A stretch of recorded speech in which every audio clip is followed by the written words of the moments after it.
Our reading in the Old Testament today will be from the book of Job, right there, chapter 1, verse 1. We'll go through chapter 3, verse 26. Here is an overview of what we'll be reading about today. In chapter 1, Job knew nothing about Satan's challenge to God and had no idea that the enemy was using him as a reason for slandering the Lord. Neither did Job know that God would use his sufferings to defeat Satan. God's people are soldiers on the battlefield, but there are times when they are the battlefield. If you obey God only because He blesses you, well, the shallowness of your faith will show up in the testing time. Faith that cannot be tested cannot be trusted. Now, when Satan accuses you before God or to yourself, remember that Jesus Christ is your defending advocate in heaven. So turn your case over to Him. Don't rely on your own understanding. And in Job chapter 2, we'll see that Satan's prediction about Job was wrong, which shows that he cannot foresee the future as God can. So instead of hearing Job say, "Cursed be the name of the Lord," Satan heard, "Blessed be the name of the Lord." Job had lost his wealth and his children, yet he did not blame God. Satan, however, never gives up. He suggested to God a new test for Job: personal physical suffering. Now, pain can weaken our resistance and make everything feel and look worse than it really is. More than one person who has victoriously survived tragedy has fallen apart under the onslaughts of pain. Now, what kept Job going? His faith in God and his personal integrity. God had no cause to inflict pain on Job, and Job knew that he was right in his relationship with God. God would use Job to refute the explanation of his friends, to silence the accusation of the devil, and to strengthen the determination of all who will suffer in the will of God. So, my friend, if today you are perplexed about something in your life, wait on the Lord and let Him work out His hidden purposes. And with that, let's hear what the Word of God says as we read from the Old Testament. Job chapter 1, verse 1, through chapter 3, verse 26.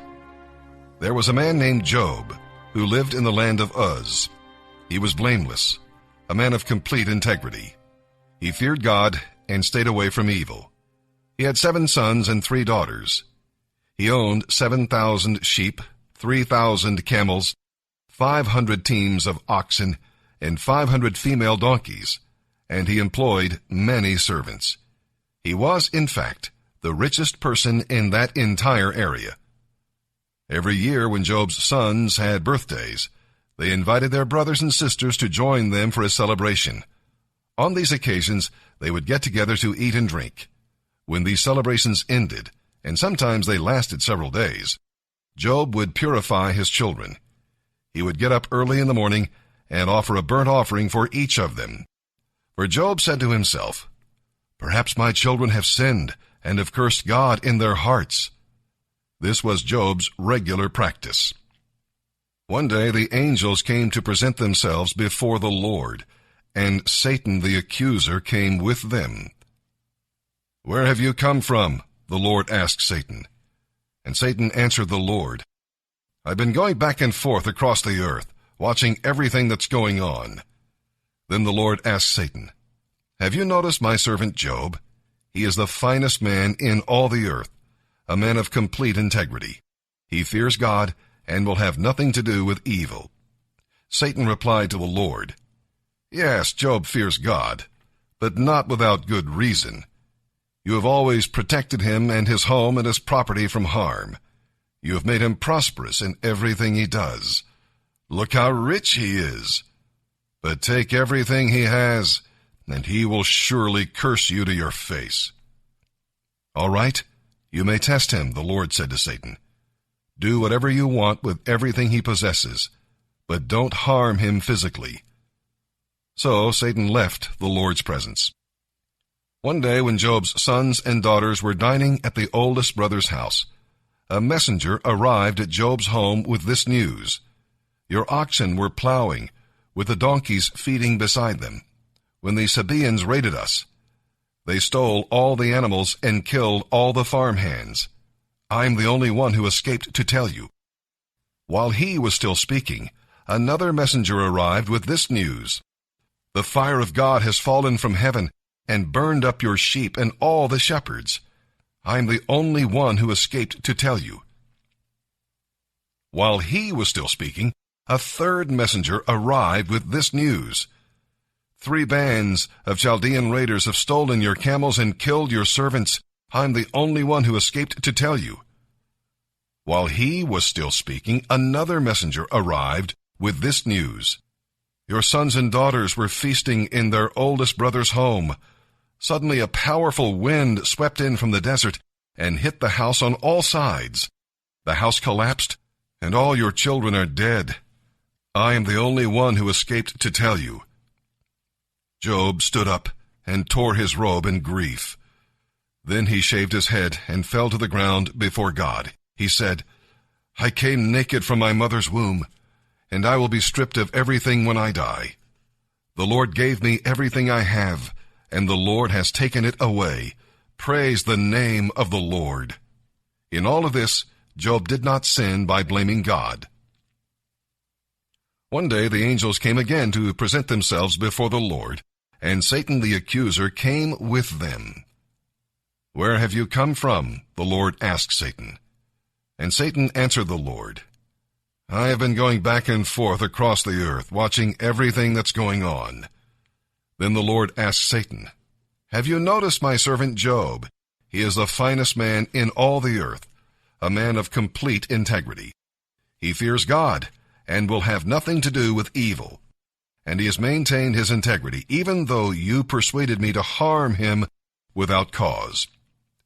Satan replied to the Lord, "Skin for skin, he blesses you only because you bless him. A man will give up everything he has to save his life, but take away his health, and he will surely curse you to your face." "All right, do with him as you please," the Lord said to Satan, "but spare his life." So Satan left the Lord's presence, and he struck Job with a terrible case of boils from head to foot. Then Job scraped his skin with a piece of broken pottery as he sat among the ashes. His wife said to him, "Are you still trying to maintain your integrity? Curse God and die." But Job replied, "You talk like a godless woman. Should we accept only good things from the hand of God and never anything bad?" So in all this, Job said nothing wrong.